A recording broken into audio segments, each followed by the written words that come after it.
오늘 우리에게 주시는 하나님의 말씀은 신약성경 로마서 12장 1절 2절 말씀입니다. 그러므로 형제들아, 내가 하나님의 모든 자비하심으로 너희를 권하노니 너희 몸을 하나님이 기뻐하시는 거룩한 산 제물로 드리라. 이는 너희가 드릴 영적 예배니라. 너희는 이 세대를 본받지 말고 오직 마음을 새롭게 함으로 변화를 받아 하나님의 선하시고 기뻐하시고 온전하신 뜻이 무엇인지 분별하도록 하라. 네, 여러분은 프랑스의 유명한 고전 영화 빠삐용이라는 영화를 보신 적이 있습니까? 이 사람을 죽였다라는 억울한 누명을 쓴 이 빠삐용이 아주 악명 높은 교도소를 탈출하는 그런 내용을 그린 영화입니다. 이 영화 속에 아주 인상 깊은 장면이 등장하는데요. 몇 번의 탈옥을 시도한 끝에 번번이 실패해서 독방에 갇히게 된 빠삐용이 꿈을 꾸게 되는데, 그 꿈 속에서 광야 같은 허허벌판에 재판장이 나타나서 이렇게 빠삐용에게 질문을 합니다. 너의 죄명을 알겠느냐? 이렇게 물으니까 빠삐용이 억울하다는 듯이 항변을 하죠. 저는 결백합니다. 저는 사람을 죽인 적이 없습니다. 누군가가 모함해서 억지로 죄를 뒤집어 씌운 것입니다. 그러자 재판관이 이렇게 말합니다.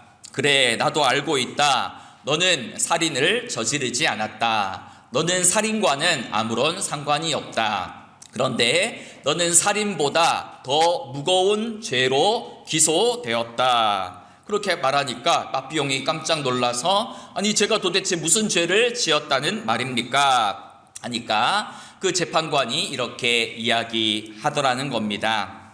그것은 인간이 지을 수 있는 가장 무거운 죄다. 그것은 바로 인생을 낭비한 죄다. 너는 유죄다 라는 그러한 선고를 내립니다.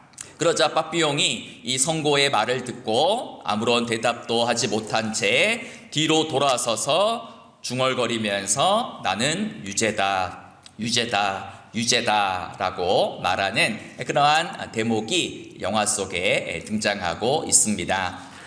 새해가 시작된 지 벌써 2주나 흘렀는데 우리는 시간이 빠르다, 세월이 빠르다 라고 말하면서 혹시라도 하나님의 그 시간과 또 생명을 낭비하며 살고 있지는 않는지 돌아볼 필요가 있습니다.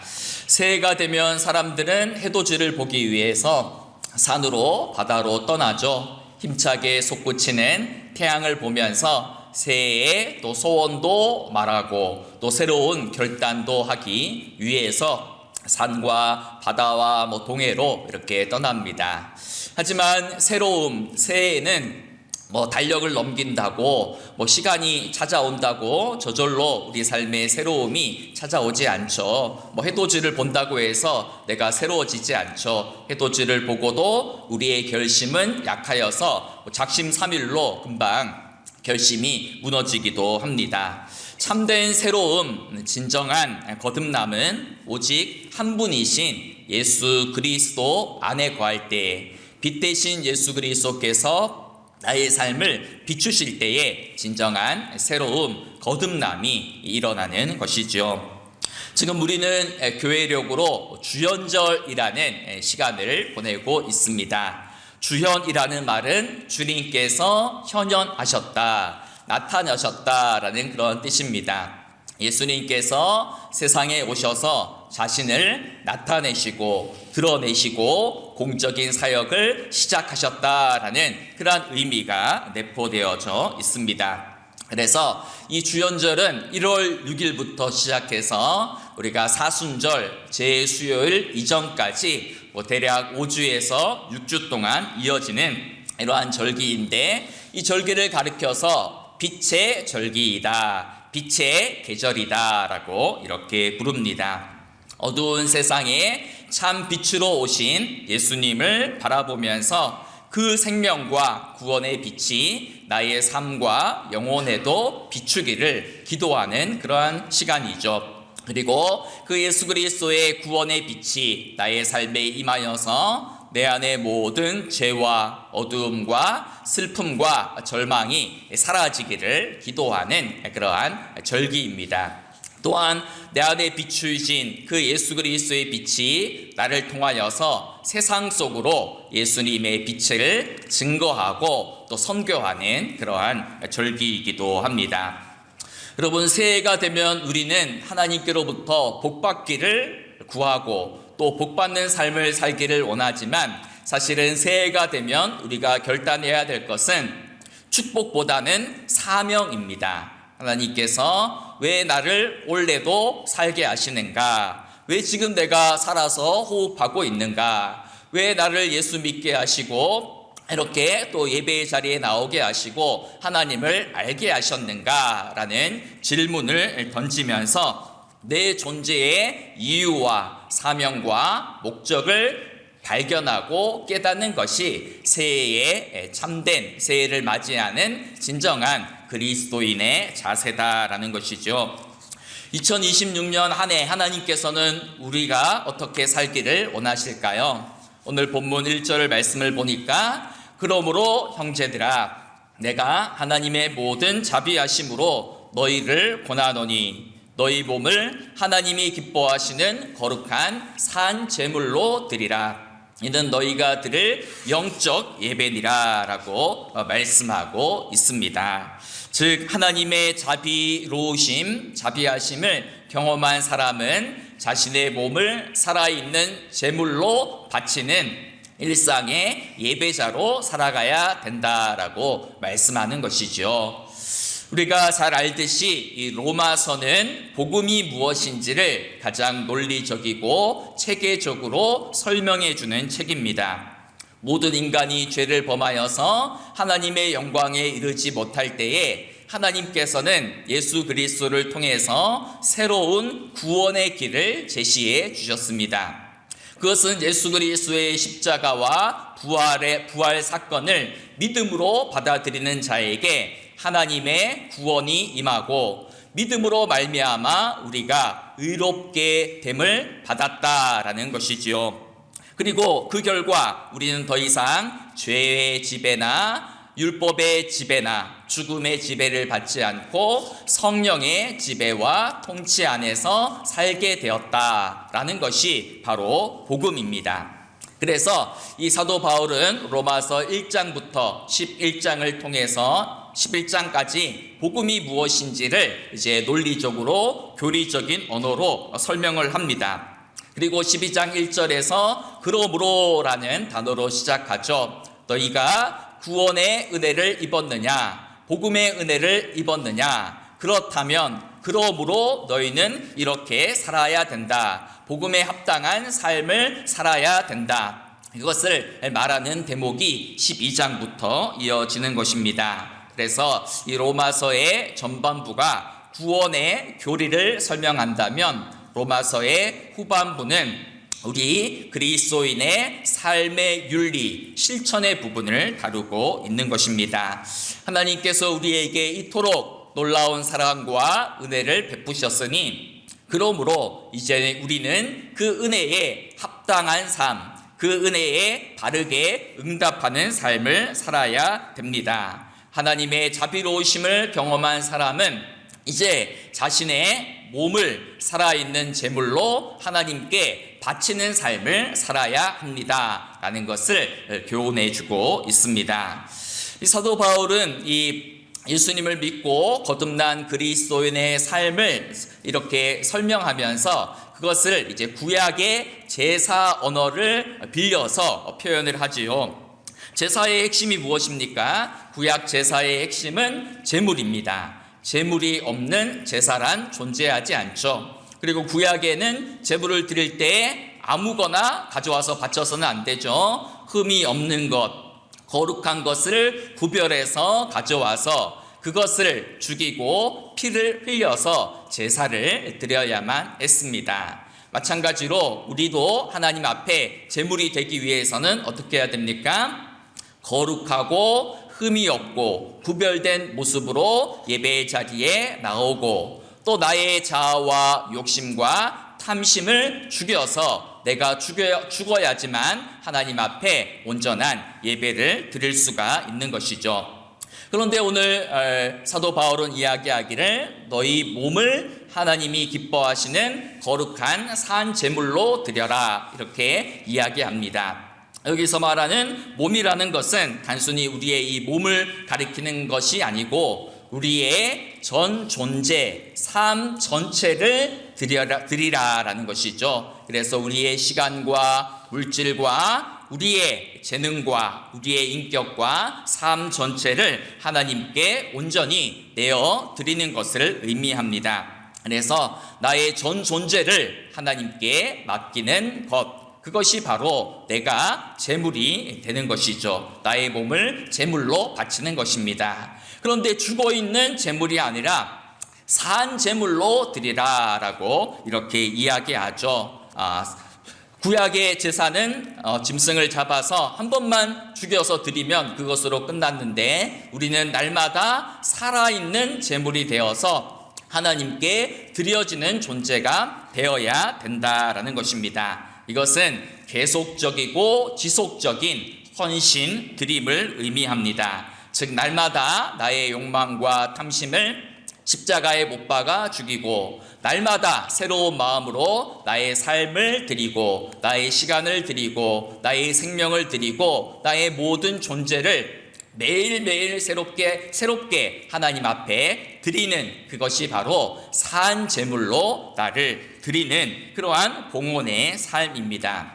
왜 이렇게 우리는 매일매일 살아있는 채로 하나님께 우리의 삶을 드려야 되겠습니까? 바로 나의 몸이 나의 것이 아니기 때문입니다. 나의 몸은 예수 그리스도께서 자신의 생명과 자신의 전부를 내어주시면서 맛 바꾸시고 값비싼 대가를 치르시고 친히 그분의 핏값으로 사신 존재, 그분의 핏값으로 사신 몸이 바로 나의 몸이기 때문입니다. 그래서 내 몸이 내 것이 아니니까 내 뜻과 생각과 욕망대로 살아가는 것이 아니라 하나님의 뜻대로 하나님의 말씀대로 나를 온전히 하나님께 드리면서 살아가는 그 삶이 진정한 나의 몸을 나의 삶을 살아있는 산 제물로 하나님께 바치는 것이고 그것이 바로 진짜 예배다. 그것이 바로 너희가 드릴 영적인 예배다. 이것이 바로 가장 하나님이 받으실 만한 합당한 예배다라고 말씀하는 것이죠. 그래서 우리가 예배라는 것은 그냥 일주일에 한 번 교회에 나와가지고 1시간 예배 드리는 이러한 종교적인 의식이 아닙니다. 예배는 나의 삶 전체를 하나님께 드리는 것이죠. 그래서 예배는 월요일에도 화요일에도 수요일에도 목요일에도 금요일에도 토요일에도 매일매일 드려야 됩니다. 그리고 하나님 앞에 나의 삶을 살아있는 산 제물로 하나님의 뜻을 생각하고 나의 일상의 자리에서도 하나님의 뜻에 순종하는 삶을 살아가는 그것이 바로 참된 예배자의 삶이다라는 것이죠. 예전에 그 서울 요즘 중앙직업에서 이제 부장 검사로 일하던 분의 어떤 이야기입니다. 이분이 검사로 봉직하면서 굉장히 여러 사건을 맡았는데 한 번은 이제 모 은행의 횡령 사건을 이제 맡게 되었다라고 합니다. 은행의 자금 결제실에 있는 한 직원이 5년에 걸쳐서 30억이라는 큰 돈을 몰래 횡령한 사건입니다. 이것이 발각되어서 이 검사가 이 돈의 흐름을 추적했습니다. 그런데 놀랍게도 꽤 많은 돈이 한 대형교회 재정부에서 발견이 되었습니다. 왜 그렇겠습니까? 알고 봤더니 그 돈을 횡령한 그 사람이 자신이 횡령한 돈의 10분의 1을 계산해서 하나님께 11조를 바쳤던 것입니다. 참 놀라운 일이죠. 황당하기도 하고. 그런데 이제 더 놀라운 것은 그 은행원이 그냥 일주일에 한 번 교회 대충 나오는 썬데이 크리스천이 아니라 그 큰 서울의 아주 큰 대형 교회의 중직자로서 교회 봉사도 많이 하고 아주 헌금도 거액의 헌금을 할 정도로 완벽한 교회 생활을 하고 있었다라는 것이죠. 교회 안에서는 누구에게나 존경받고 또 인정받는 모범적인 그러한 신앙인이었지만 삶의 자리에서 그의 삶은 불의와 죄로 얼룩져 있었던 것이지요. 많은 사람들이 신앙생활을 교회 생활로만 축소시켜서 생각하는 경향이 있습니다. 그래서 이렇게 누군가 물어봅니다. 요즘 신앙생활 잘하고 있습니까? 라고 물으면 무슨 생각을 합니까? 야, 내가 지금 요즘 주일 성수를 잘하고 있는가? 내가 헌금과 11조를 잘 바치고 있는가? 아니면 내가 성경 통독이나 큐티를 잘하고 있는가? 이 정도로만 생각을 하는 것이죠. 하지만 이러한 행위들은 교회 생활을 잘하는 것이지 신앙 생활을 잘한다라고 말할 수는 없습니다. 왜냐하면 신앙 생활을 잘한다라는 것은 나의 모든 일상생활을 하나님의 뜻에, 하나님의 기준에, 하나님의 말씀에 합당하게끔 살아가고 영위하는 모든 활동을 의미하기 때문입니다. 따라서 신앙생활 잘하고 있습니까? 라는 이 질문 속에는 어떤 의미가 포함되어 있습니까? 생활을 할 때, 자녀를 양육할 때에 믿음의 그러한 신앙의 고백과 결단과 논리를 따라서 자녀를 양육하고 가정생활을 하고 있습니까? 직장생활을 할 때에 혹은 사업을 할 때에 믿음의 기초 위에 서서 그러한 일을 하고 있습니까? 또 돈을 벌고 또 돈을 사용할 때도 말씀의 기초 위에 서서 그렇게 돈을 사용하고 돈을 벌고 소비하고 있습니까? 라는 이러한 질문이 모두 다 포함되어져 있는 것입니다. 그래서 신앙생활과 교회 생활은 결코 동의어가 아니다라는 것이죠. 신앙생활은 무슨 뜻이죠? 신앙을 생활로 드러내고 나타내고 표현하는 것이 신앙생활입니다. 신앙생활이라는 것은 나의 입술의 고백, 내가 하나님을 믿습니다. 예수님이 나의 전부이고 삶의 주인이십니다. 라는 이 고백을 삶으로, 생활로 드러내는 것이, 나타내는 것이 바로 신앙생활이다라는 것이죠. 이 신앙생활을 잘하기 위해서는 잘못된 이분법에서 벗어나야 됩니다. 시간적으로 주일과 평일을 구분하고 공간적으로 교회 예배당과 세상을 구분하고 또 직업적으로 성직과 세속직을 구분해서 앞에 있는 것은 전자는 다 귀하고 소중하고 뒤에 있는 것은 그다지 중요하지 않고 내 마음대로 해도 된다라고 생각하는 것이 잘못된 그러한 이분법입니다. 이러한 잘못된 이 두 가지를 딱 구분해서 생각하는 이 구분이 바로 우리의 삶과 또 일상과 신앙의 간격, 괴리를 만들어내고 일상생활과 또 신앙생활, 교회생활의 분리를 초래하기 때문이죠. 그래서 우리의 믿음은 어디에서 드러나야 됩니까? 교회에서도 물론 드러나야 되죠. 그런데 진짜 나의 믿음이 드러나야 될 자리는 이 교회 예배당이 아니고 교회 예배당을 벗어난 일상의 삶의 자리다라는 것이죠. 바른 믿음은 무엇인가? 그것은 내가 하나님을 사랑하고 경외하고 예배하는 마음으로 내게 주어진 일상을 정성스럽게 하루하루 하나님의 뜻에 맞추어 살아가는 그 삶이 바로 진정한 믿음, 진짜 믿음이다라는 것이죠. 그래서 오늘 본문 2절을 보니까 진짜 믿음을 가진 사람은 어떻게 살아야 되느냐? 일상 속에서 어떻게 살아야 되는가? 너희는 이 세대를 본받지 말고 오직 마음을 새롭게 함으로 변화를 받아 하나님의 선하시고 기뻐하시고 온전하신 뜻이 무엇인지 분별하도록 하라라는 것이죠. 즉 일상 속에서 세상의 풍조와 세상의 가치관과 세상 탐욕을 쫓아서 살지 말고 내 삶의 자리에서 하나님이 기뻐하시는 뜻이 무엇인가, 내가 가정에서 일터에서 사람을 만날 때, 취미 생활을 할 때에, 모든 일상을 살아갈 때에 그 속에서 하나님이 나에게 원하시는 뜻이 무엇인가, 그것을 잘 분별하며 살아갈 수 있어야 된다라는 것입니다.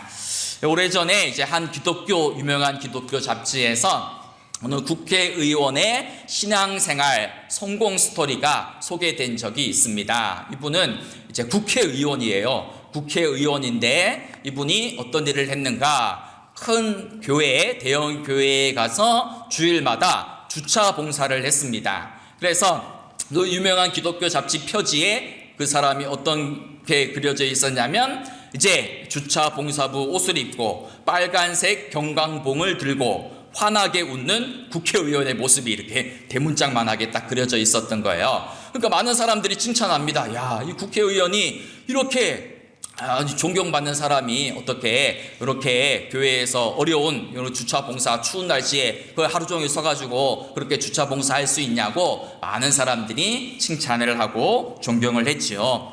그런데 몇 해 지나서 이 사람이 구속이 되었습니다. 국회의원으로서 받지 말아야 할 돈을 받고 또 불법을 자행하다가 이제 법정 구속이 되는 그러한 일이 실제로 일어났다라는 것이죠. 여러분, 이 사람이 진짜 예배를 드려야 될 자리는 어디예요? 교회 주차장이 아니고 국회 본회의장이죠. 자기의 삶의 자리에서 하나님의 뜻대로 바르게, 진실하게, 성실하게 살아가야 되는 것입니다.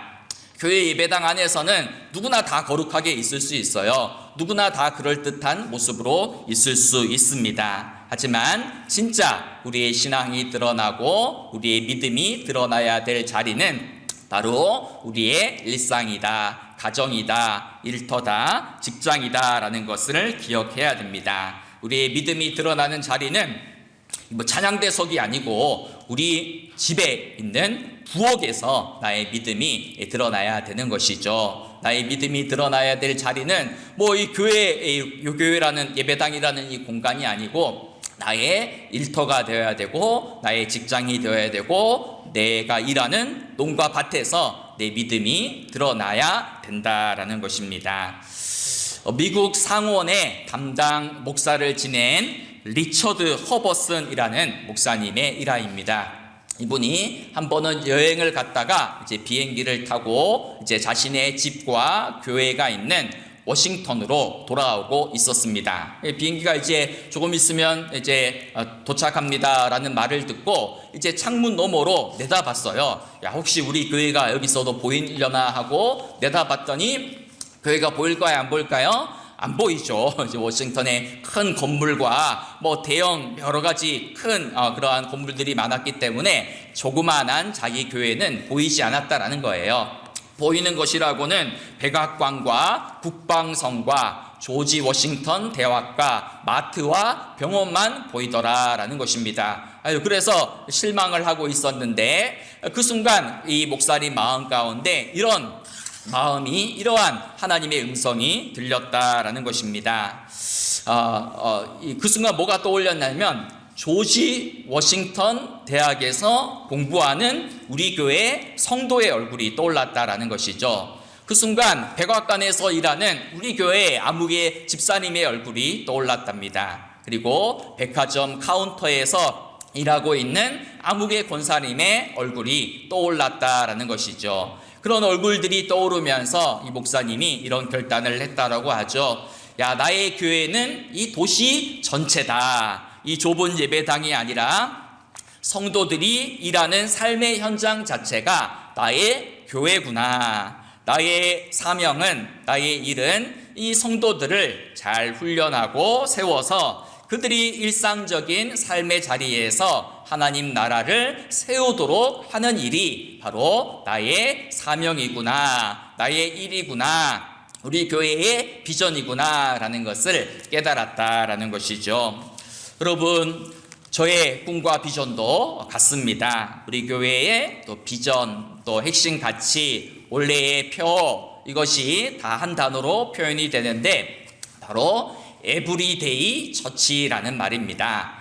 에브리데이라는 말은 뭐예요? 매일, 일상이라는 단어죠. 그리고 처치는 교회죠. 그래서 영어로는 에브리데이 처치라고 하지만 쉽게 번역하면 일상교회다라는 뜻입니다. 즉 우리의 매일의 일상에서 내가 교회로 살아가고 내게 주어진 매일의 일상 속에서 하나님을 예배하고 경외하며 하나님의 뜻에 맞추어 사는 삶이 바로 일상교회의 그러한 비전입니다. 여러분, 우리가 썬데이 크리스천이 되지 말자라는 말 많이 들었잖아요. 주일만 교회 나오고 나머지는 내 멋대로 사는 썬데이 크리스천이 되지 맙시다. 그런데 이 말을 조금 더 확장하면 우리는 월요일부터 토요일까지 매일의 삶의 현장에서 예수 그리스도의 향기를 드러내는 에브리데이 크리스천으로 살아가야 합니다 라는 말로 바꾸어 볼 수가 있습니다.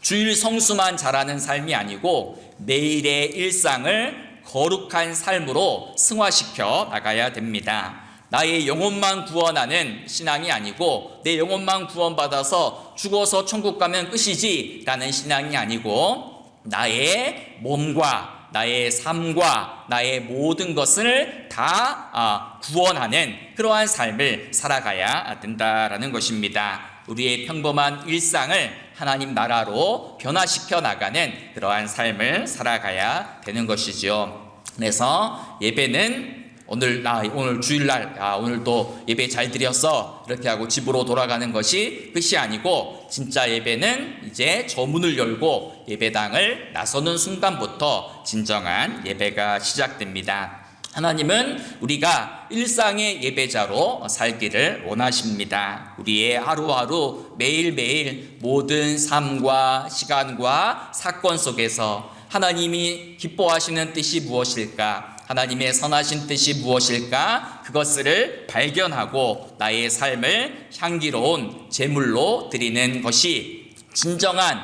예배자의 삶, 하나님께서 기뻐하시는 삶입니다. 바라기는 우리 광덕교회 모든 성도님들이 이렇게 일상의 예배자로 나의 모든 삶과 존재를 하나님 앞에 향기로운 제물로 날마다 살아있는 산 제물로 드리는 그러한 삶을 살아가는 은혜가 넘치기를 소망하고 축복합니다. 기도